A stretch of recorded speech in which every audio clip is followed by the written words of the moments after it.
जय मिथिला, हम राघव मिश्रा। मिथिला बात पर अहाँ समस्त मिथिलावासी के बहुत स्वागत करै छी। बता दी एखन हम झंझारपुर में मिथिला हाट में मिथिला हाट में आयल छी। ततर मान लियो संजय झा ते घर ते हो पड़े अररिया संग्राम ओतऽ आयल छी। और मिथिला हाट और मिथिला ते मान लियो ई धरोहर के रूप में आबि रहल ये। मिथिला हाट तऽ विभिन्न जगह ते आदमी सब आबै छै, घूमै छै, फिरै छै। और विशेष बात बता दी एतऽ स्विमिंग करे ले या अहाँ प्रोटीन सेहो लऽ सकै छी। और एतऽ अंदर में भोजन के व्यवस्था सेहो छै। और मात्र 20 रुपया लागत, 20 रुपया अहाँ एंट्री चार्ज लेत। ओहिमे अहाँ पूरा एंजॉय लऽ सकै छी। लेकिन दिन से बढ़िया शाम में आयब या राति में आयब तहन घूमे में आनंद आयत। मतलब दिन में रौदा रहै छै और आदमी सब नहीं आबै छथिन।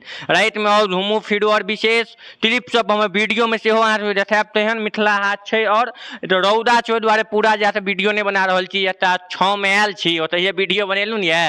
और छोट सबटा हम तट लेने छी ते वीडियो में अहाँ सबके देखायब। और मिथिला हाट और घूमू ते झंझारपुर ते तनी आधा एबे 4-5 किलोमीटर ओतहिए छै। और ते दर्शक वीडियो ते छी मिथिला के धरोहर एता बनबा चाहे छी, वीडियो के शेयर करब, पेज के फॉलो करब और चैनल से सब्सक्राइब करना नहीं बिसरब। जय मिथिला, जय मैथिल।